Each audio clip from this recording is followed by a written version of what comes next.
see if that destroyed everything. Hello. We've got. Hello? We turned on the microphone. We are puzzled. Do people hear the BioShock audio beneath this? The piano?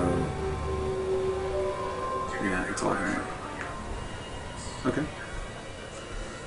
Alright. Cool.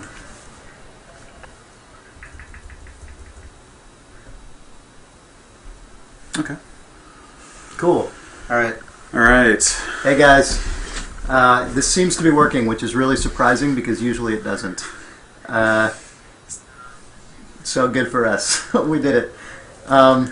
This is JP LeBreton, and he was one of the designers on the original BioShock at Irrational Games, and he now actually works with me at Double Fine, and we're both working on the cave, which is cool. And yeah, we've been buddies for a while, and he is going to play BioShock and talk about it.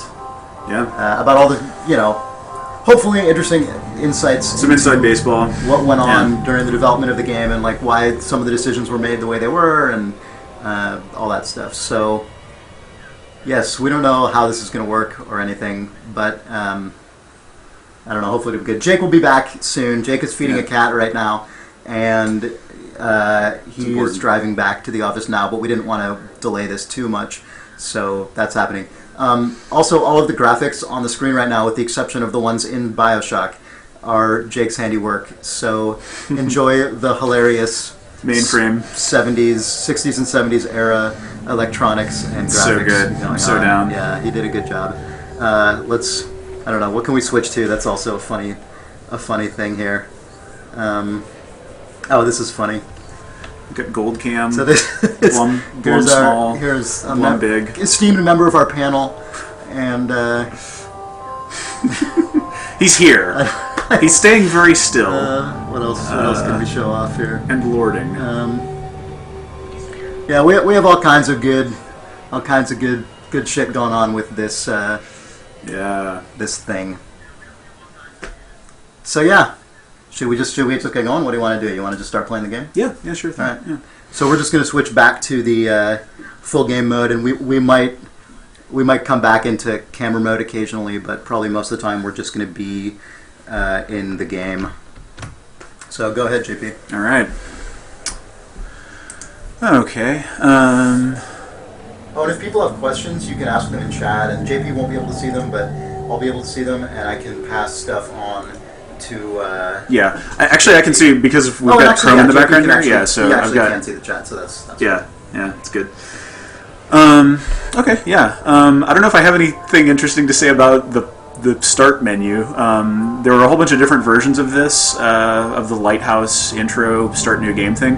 One of them was like that we had for a while was like a close-up of a little sister's hands handling like a Big Daddy doll, which was just like creepy and weird, and it was like the first image you were going to see, and I think people lost their nerve about doing that, and maybe it also wasn't so good because this is a nice, enigmatic, cool thing. I guess is the PC version not doing the piano roll thing where you can roll over it? That was something that the console versions did, I think, where you would just like roll over different items in this start menu and get different piano things. And it was mysterious. I remember that happening. Is that not doing that right now? Oh, I think it might just be on click. Oh, okay. Yeah. Okay, yeah. I've played other shooters, so I'll do medium. I kind of want to do easy just so that we can be in tourist mode and I won't have to worry about getting my brain shot. Alright, so yeah. Now you're screwed. Here it is. Here's the intro. What levels you designed? I was the primary designer on Arcadia, and I worked on other stuff at earlier points, just kind of all over the place. I'll talk about it as we go. You were born to do great. So this is the intro, which is the only point besides the ending where we hear the protagonist of BioShock speak. This is the voice, and I will say this many times, so take a drink each time. This is the voice of Nate Wells. What's his title at Irrational now? Nate Wells is actually now the art director on BioShock. Yeah, he's the art director of BioShock Infinite. I sat next to him. Yeah, and he worked at Looking Glass. Yeah, he's an amazing human being. He's extremely intelligent and witty, and an amazing artist. He designed the Big Daddies, or he was one of the big guys who designed the Big Daddies. And I miss him, miss working with him. And yeah, and he has a great voice that shows up in a lot of places in BioShock 1, and will probably show up in a lot of places in BioInfinite. Yeah. So yeah, by the way, this is going to be like probably pretty spoiler laden and like watching the DVD commentary, so if you've never played BioShock before, I don't know, just like, yeah, this is going to be just gibberish on top of... Someone's recommending actually going into the game audio and turning it down a bit, which is Oh, a good idea. okay, Like yeah. in the actual game. Yes. Yeah. How about some options? Is this the volume slider? Whoa, what? It's a slider that changes between quad, stereo, and mono. That's nonsense. Okay, is this the global sound effect volume? People are saying I'm too quiet. I'm sorry. Unfortunately, the reason for that is just because the audio's from our webcam, because that's how you can see JP when he's on the screen, so I'm just farther away. I'm just farther away from the thing, so I'm not going to be super loud. Sorry about that. Cool. Okay, so yeah, we've bobbed to the surface in the middle of the freezing Atlantic, and there's a tail section of a plane slowly sinking into the water. This is the kind of key insight you can expect. The logo on this tail section might show up in a game in the future that you should maybe watch out for. Possibly something from Steve Gaynor and Co. And yeah, and this is the lighthouse. It's a lot of people that we saw in testing, and a lot of people that I've just seen play the game since. After you bob to the surface and are just looking out on this kind of thing, they didn't know that the game had started yet, which is cool. Like, I like that. That it felt like that much of a seamless transition and stuff. Right. That thing at the beginning. Oh yeah, and you can watch the rest of the tail section sink. I think there's collision volumes around the rest of this island, but you can kind of just do laps if you're really not good at video games or just like to explore. And then there's the giant Andrew Ryan here is hilarious, and it's just a like draw scaled by a factor of 10. It's the same as the bust of Andrew Ryan that you see probably in other places, like in his office in Hephaestus and such. But yeah, so really huge Andrew Ryan.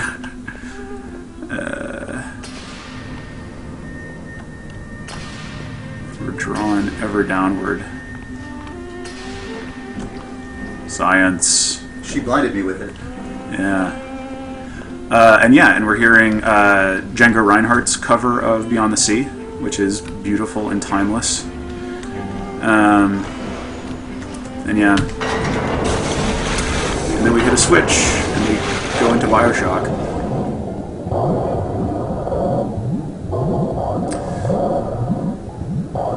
Yeah. Multiple fathoms.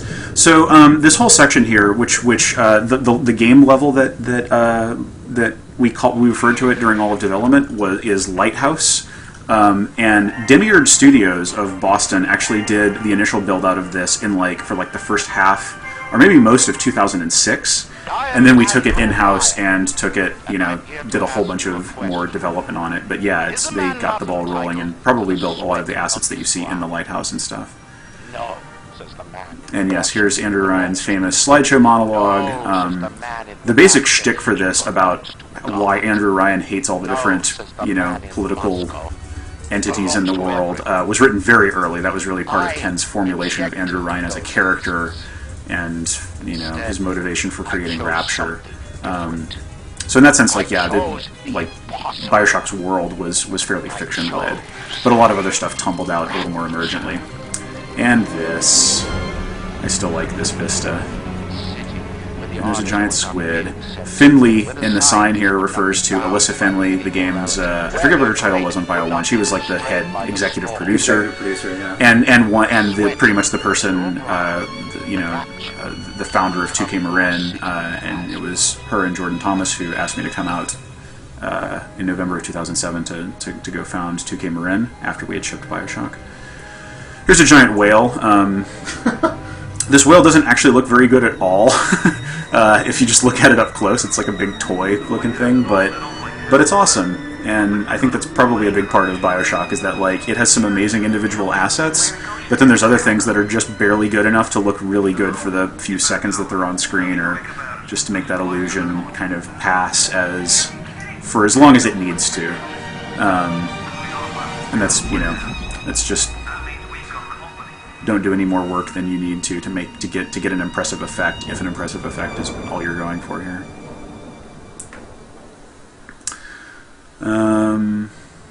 I really shouldn't have played BioShock 2 before 1. Yeah, well, how involved was Ken in the different aspects of the game? Was he going around enforcing a particular vision? Yeah, definitely. He was that kind of a hands-on, creative, auteur kind of guy. So the voice of Johnny here, which is Atlas's assistant that we're about to see eviscerated, that is also Nate Wells doing his best, like, circa 1977 Mark Hamill impression, kind of. That's what I've always thought. It's like, because he's like, the sphere's coming up now! Oh, Atlas, I'm gonna die! Etc. He's just showing his many talents. Yeah, this whole bit right here is very much like the game's first bid for real horror. It's like, yeah, it's dark and spooky and incredibly terrifying and terrible down here.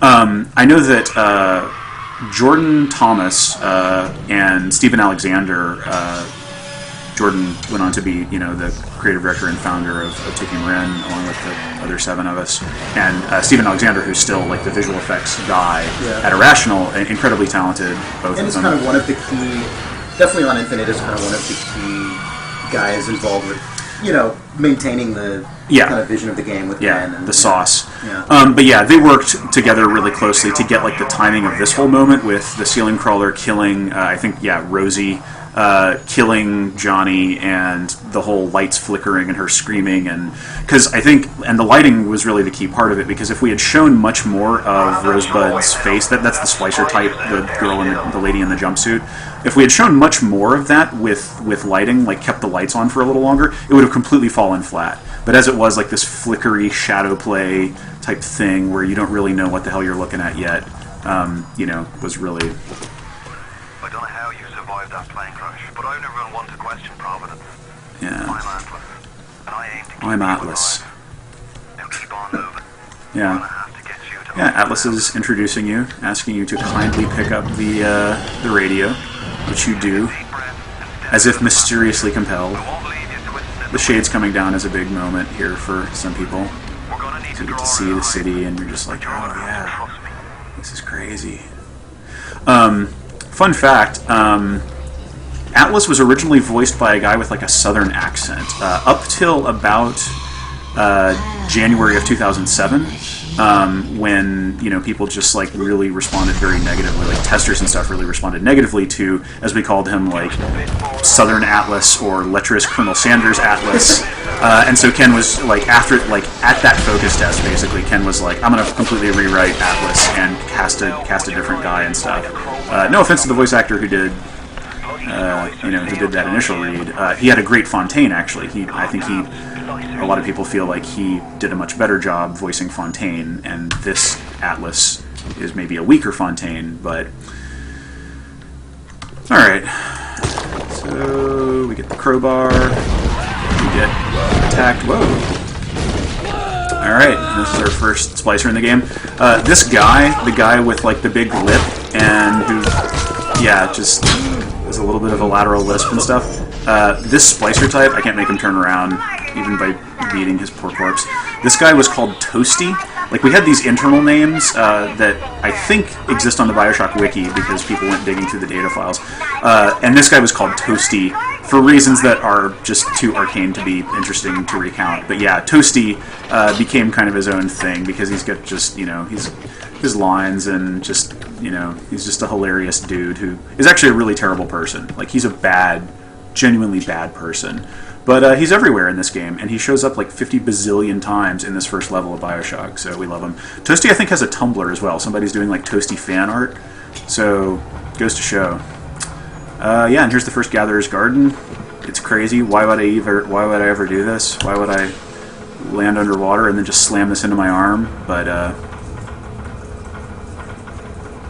yeah, I do like that we managed to add a little bit of a hesitation in the animation when you first jab the thing in, because you wouldn't be very blasé about slamming a needle full of genetic enhancements into your arm.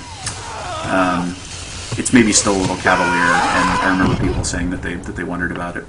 And now we go into the slipping the player a Mickey conked out cutscene where we get to show you splicers and big daddies and little sisters up close for the first time. The voice of this guy here, talking about getting your cherry popped and weak choppers and all kinds of other flavorful dialogue. That voice is Dorian Hart, an old time designer who first worked on Ultima Underworld 2 and just worked on pretty much every Looking Glass and Irrational project, and now I think he's working on like the Card Battler game with John Che and stuff. So yeah, he's doing the indie thing. But good old Dorian.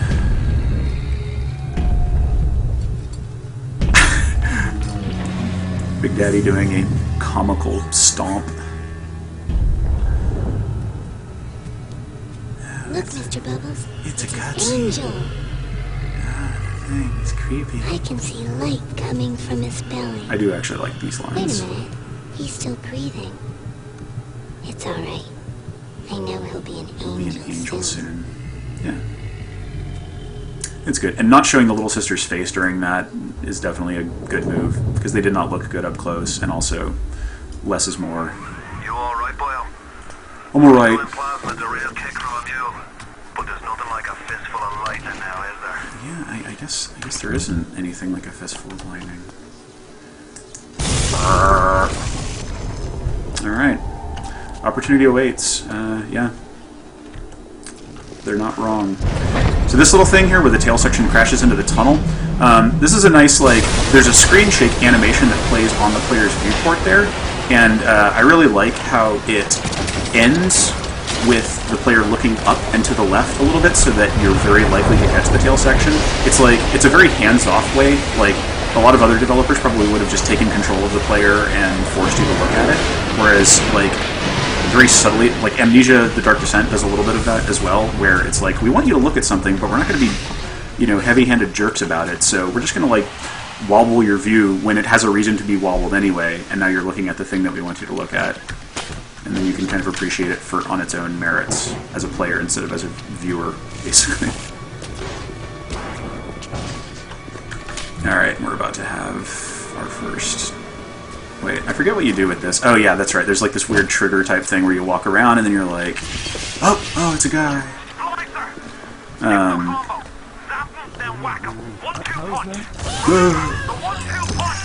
And yeah, there's the 1-2 punch. The 1-2 punch was it sounds like a pseudo game mechanic. It was really just we wanted to incentivize plasmid use, and we were like, well, if it combos with weapons but is not destructive itself, so that people don't just try to use plasmids like guns, it was this kind of collision of factors. Again, I totally walked over one of the more hilarious bits of VO where it's this guy pleading with... It was a completely orphaned beat that I think we just kept in.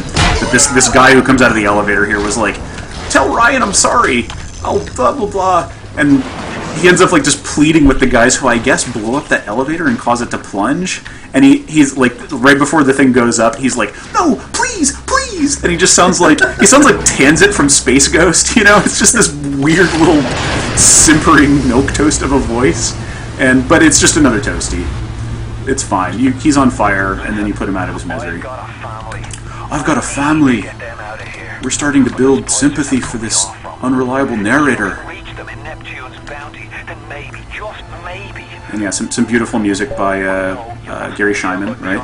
Yeah. Just bringing the strings, the tragic beauty of Rapture in its fallen state. Gary Scheinman music actually in the demo too for BioShock Infinite.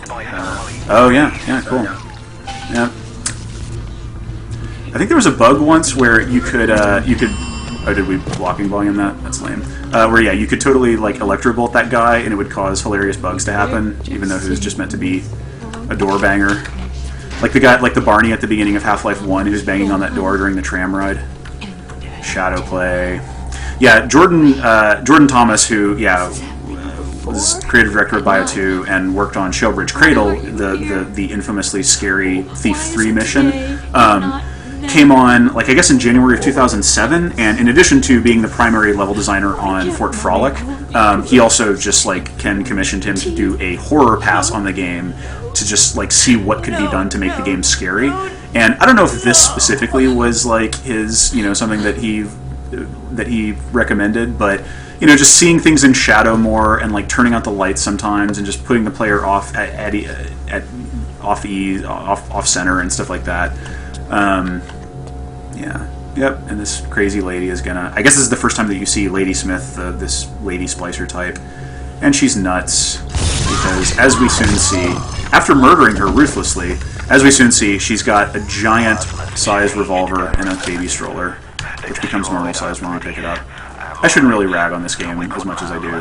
I'm just, I worked on it, and so I just see all the ridiculous bugs. But yeah, but it's beautiful. This was, this moment, I had people tell me afterwards that this was the moment where BioShock, the violence in BioShock and the combat really started alienating them. Because this image of this woman, talking to something in a baby stroller, and then she just, loses it and comes after you, was, that's a genuinely, disturbing, it's very clearly speaking to this lost humanity and all that. And it was this, but, of course, she's just another first-person shooter enemy, and you're meant to just dispatch her as the first of many. And yeah, that is troubling to me, I would really like to work on a game, well, maybe not anymore, but, making games like BioShock, only there's no combat, but there's, that kind of size and sumptuousness of world. It'd be good to do. This fish pillar is one of the many loving touches of Hoagie de LeBreton. He was just an artist on BioShock 1 and was one of the founders of 2K Marin, and we worked together as leads of the level stuff on BioShock 2. He's an awesome guy. He's working at Microsoft now, and I love him. Working on Microsoft Flight? Yes, yeah. So this is, of course, the Kashmir. I promise that the density of landmarks and callouts will lessen as time goes on, but there's obviously a lot of significant stuff. This is probably one of the defining images of BioShock here because, it's the New Year's party where a terrorist bomb exploded at the Kashmir, killing a bunch of aristocrats, and this was really the night that everything started to go down the tubes in Rapture, where, the class tensions and all that kind of stuff bubbled to the surface. Terrible violence, lots of people getting killed here. So someone's asking about graphic design stuff, and oh yeah. When I was at Irrational, it was mainly so JP. It'll be interesting to hear if this is the same as when you were there. When I was at Irrational, it was mainly guys like Mike Switterek, George Lacera, doing a lot of the graphic design stuff, and to some degree Rob Waters, depending on the thing in question, but. Yeah. Who would have done this stuff when you were there? I'm pretty sure this was Rob. Yeah, and that's probably true of a lot of. This might have been Swid. There were relatively few graphic artists, and I think a lot of other folks Scott Sinclair, Hoagie de LeBreton. Scott was doing less of that when I was there. And I don't know how many 2D assets specifically he contributed to the game, but all of those folks' hand is clear in a lot of this. This is one of Hoagie's paintings. He does oil paintings and landscapes and stuff. And that's Hoagie's painting that's all over Rapture. There's probably a few more. It was a masquerade ball, so there's weird animal masks. Yeah, so the graphic design stuff was kind of a triumvirate. Downstairs here we've got a looping Brenda and Charlie scripting thing going here. So I wasn't the primary level designer on this up till ship, but I worked on pretty much the earliest version of this, which would have been shortly after I started at Irrational in early 2006. I started at Irrational in November of 2005. And so this version basically was what I was working on, everything that happened and all that. It went through a ton of iterations, so I don't want to take credit for all the amazing stuff that's in this level. But yeah, and I guess I pinch hit doing the scripting for this Brenda and Charlie thing, just kind of based on Ken's specification. Because this is these guys, it's a couple having an argument, and I guess Brenda and Charlie, they've just had a tiff, and Charlie is pleading for Brendy to... Charlie, where you going? Charlie, where you going? Oh, and then she sees that you've killed Charlie, and guess what? She's another splicer to be annihilated. And yeah, fairly gruesome blood overlay effects and stuff. So yeah, it's real dark. Now you've killed a woman distraught about losing her baby, probably, and now a couple that was having an argument, and now they'll never resolve it because they're dead. Someone's asking if you know Ian Bond. Yeah, totally, yeah. He was a gameplay programmer, and he coded up our sweet view triggers and a whole bunch of other stuff. Yeah, Ian Bond was a sweet programmer guy. I haven't talked to him in several years now. Yeah. The Kashmir. Here's one of the audio logs. I'm not going to listen to audio logs because I'll just talk over them anyway, but they're all lovely. And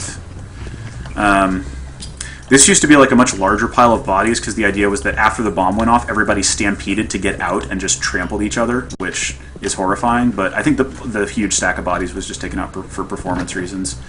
And big pile of ragdolls will probably become janky reasons.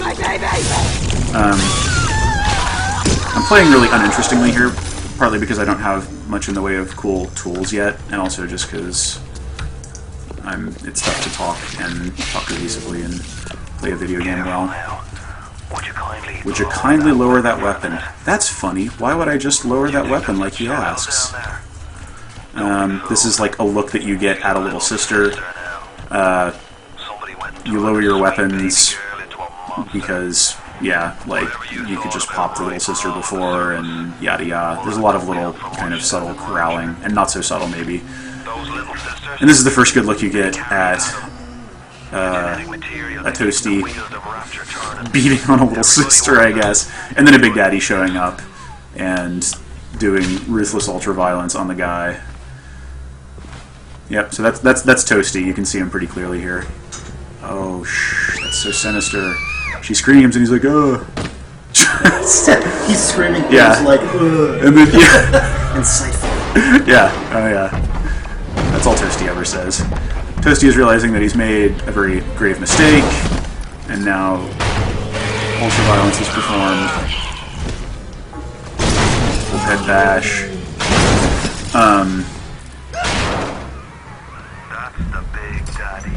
That's the Big Daddy. Yep. That's an aggro.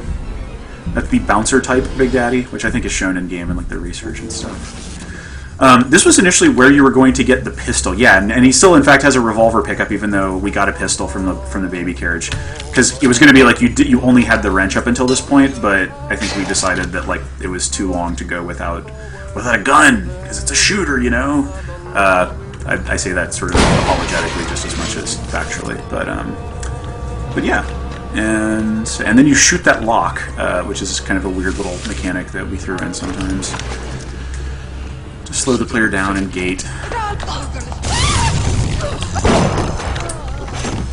The old Electrobolt head bullet, a classic. So someone wants to know if the game always had an Art Deco style to it. In its modern form, yeah, that's a very unfortunate Toasty skin. Yeah, well, I don't know if you've heard, like, there was press on BioShock at the time that it was like, it wasn't an Art Deco metropolis underwater, it was like, I don't know, like, at different points, BioShock took place on a space... Island. Well, it took place on, like, in 2002-ish, BioShock took place on a space station where they had been doing genetic experiments, and when it really was just System Shock 3 in all but name. And then it was on an island that was run by a cult, and you were cult deprogrammer Carlos Coelho, which is hilarious because he was he's the technical director at 2K Marin. And then it was an underwater base that had been used by like the Nazis or something, or just like it was like a World War II underwater research lab.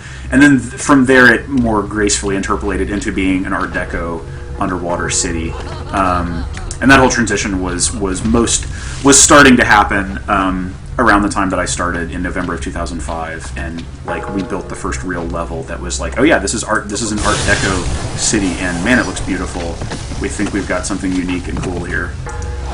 In fact, the Kashmir, the space with the blown up statue and all that, was the very first space that Art built in, I think, August of 2005. And that was like really that was the art proof of concept for we can build a good looking Art Deco space. And like that statue is basically the same asset. That was really the prototype for Rapture looking how I did. Oh yeah, I just drank a whole bunch of gin and got drunk here. The drunk scripting in BioShock does actually, it uses a variable for blood alcohol level. It's real simple scripting and programming and stuff, but yeah, it tracks your blood alcohol level, and there was support that was not used in BioShock 1 for making different types of alcohol get you drunk at different rates. And we actually revisited that for BioShock 2. Jen Hallcroft, our systems designer, revisited that, and so in BioShock 2, different types of alcohol do actually make you get drunk at different rates. Like I think absinthe will just, it only takes 2 toots of it. So yeah, we'll go into the plot hole here. Security alert in progress. Yeah, Jake just got here. So yeah, it's one of the few flamethrower turrets in the game. Security is banging off all over. You get a whole bunch of opportunities to electrocute dudes in the water.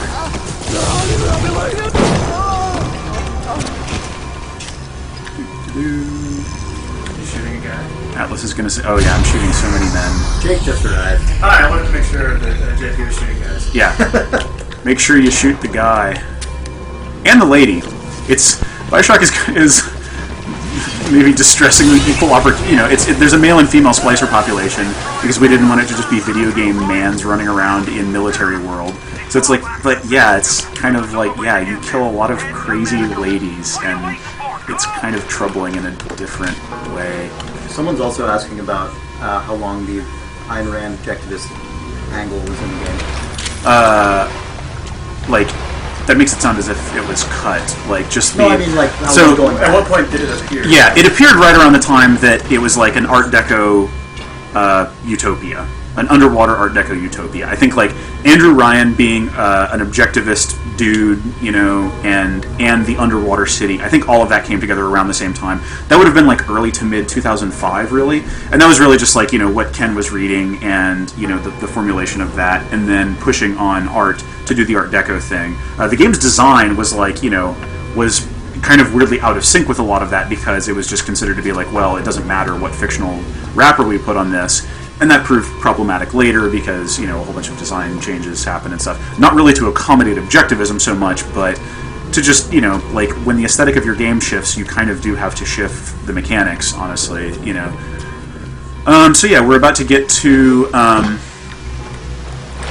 I kind of want to, so there's a sweet bug you can use if you're speedrunning or something, where, you can go into this room without triggering the whole and if I electrobolt that door there, I will instantly load into the medical pavilion level, and that's just like a bug in how reactive actors work in our engine, but now that you know that, and you know that I'm cool, I'm not going to do that. And we'll trigger the which one of the bitches sent you cutscene, as we called it, or not a cutscene, but Atlas is panicking. Do you know, JP? I don't actually know the answer to this. Someone's asking. They think that Deus Ex 1 maybe was also originally about a deprogrammer. Is that, as far as you know? I don't know. I've never heard that. That would be one for Harvey Smith and stuff. I've never heard that either. Yeah, I don't know. That's interesting. So this is Andrew Ryan making his first real quote-unquote on-screen appearance, and he says, "So tell me, friend, which one of the bitches sent you? The CIA wolf or the KGB jackal?" And it's it's where his head is at. He just knows that there's an interloper from the surface coming down. But it's a good moment, like in a game where you don't have like cutscenes where characters show up and talk into your face and stuff. You have to like get characters on screen in different ways, and like Atlas having a portrait for his radio, having a radio portrait was a big way to get Atlas on screen. Yeah, we see his good George Clooney face there, and then Andrew Ryan. It's like, yeah, well, who is this guy? Well, we see his bust, and then we see his face big on the screen. It's a lot of people on screens, Andrew Ryan is basically showdanning in that moment there, and that's really like, there's a reason for that. It's like when you have mostly environmental antagonists who are who speak to you through radio, it's like, yeah, you need some FaceTime with them to really get that full character connection. So yeah. You need to make sure they're represented by at least 2 overlapping additive textures. Yes. Yeah, totally. So yeah, now we're in the medical pavilion, which is a dynamite level. This was originally just all one in the same level file with Welcome, like in its early days when I was working on it. Do we actually do we want to take this opportunity to maybe shut down the stream and see if we can get rid of the lag and come back? Like, is it starting a new area? Yeah, is that? Yeah, sure. Yeah, we could do that. Sorry guys, we know it's been laggy, so we're gonna deal with one of the guys from Twitch TV, and we're gonna deal with him. We're gonna take him out back, and then he's gonna give us some tips about. Then we're gonna come back in from the back, and it'll be fine. Okay, cool. All right, should I quit out of this application? You don't need to quit the game, but okay. we're just gonna turn off the stream. Gotcha. Okay. All right, so I'll